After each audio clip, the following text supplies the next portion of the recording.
They say every generation has one leader who refuses to kneel. But the story of why Captain Ibrahim Traoré stands tall begins long before he was born. To understand him, we need to look back at history. For hundreds of years, West Africa suffered under foreign control. France, along with other European powers, took millions of Africans as slaves. Even after independence, many countries stayed under French influence. They controlled money, resources, and sometimes leaders, making it hard for African nations to truly be free. Then, in the 1980s, a young and brave leader rose in Burkina Faso, Thomas Sankara. He wanted freedom for his people. He said they should control their land, their money, and their future. He fought against foreign influence and tried to make Burkina Faso independent from countries like France. But the powerful did not like him challenging them. In 1987, Thomas Sankara was killed. The country was shocked, and the people were angry. Many suspect that France and other foreign powers played a role. Ibrahim Traoré grew up hearing stories of Sankara, learning about the betrayal that ended Thomas Sankara's life. He saw how foreign influence and old leaders kept ordinary people poor, while outsiders profited. When Ibrahim Traoré joined the military, he learned how these systems worked. He decided that he would not follow the same path. When he became leader, he refused to bow to Western powers.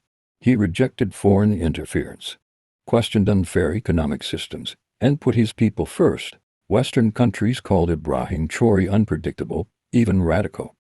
But for the people of Burkina Faso, he reminded them of Sankara, a leader who eats with the people, walks with the people, and speaks the truth, no matter how powerful the enemies. Traoré's refusal to kneel is not just politics. It is the voice of generations who suffered slavery, exploitation, and betrayal. It is the echo of Sankara's unfinished fight for dignity. It is the promise of a new Burkina Faso that will make its own choices, control its own resources, and refuse to be controlled by anyone. Every decision he makes carries this history.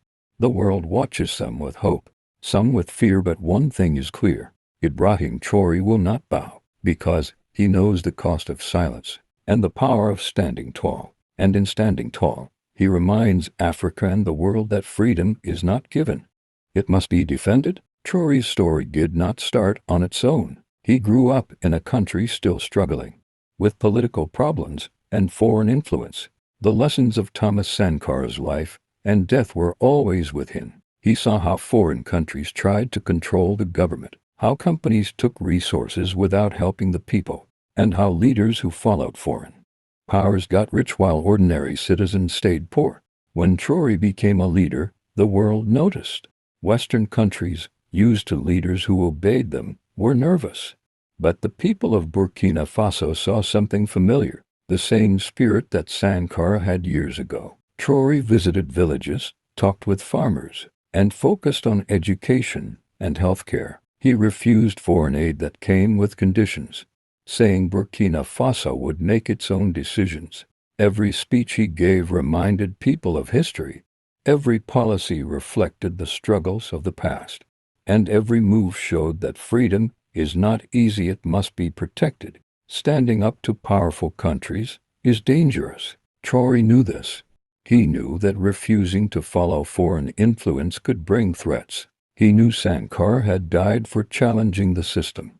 But Ibrahim Traoré did not give up. He worked to change economic rules that hurt ordinary people, demanded honesty from leaders, and made sure local communities had a real voice. He led not for himself, but to give dignity and power back to the people. He built alliances with nations that respected independence, reduced dependence on aid that came with rules, and strengthened the military to protect the country. Every step was careful and based on lessons from the past. While some outside nations criticized him, the people of Burkina Faso saw a leader who was brave and truthful. Traoré's actions sent a clear message across Africa.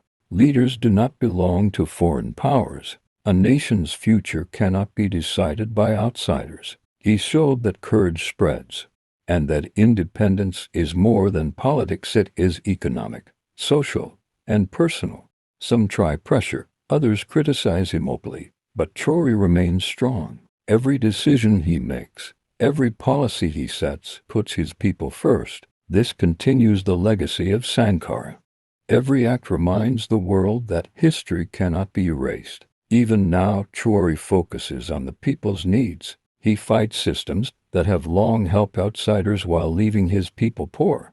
His leadership is quiet but powerful, a daily reminder that freedom must be lived. But the world sees something clear, that Ibrahim Traoré is not an ordinary leader. He is a symbol of a new Africa, one that will not be controlled.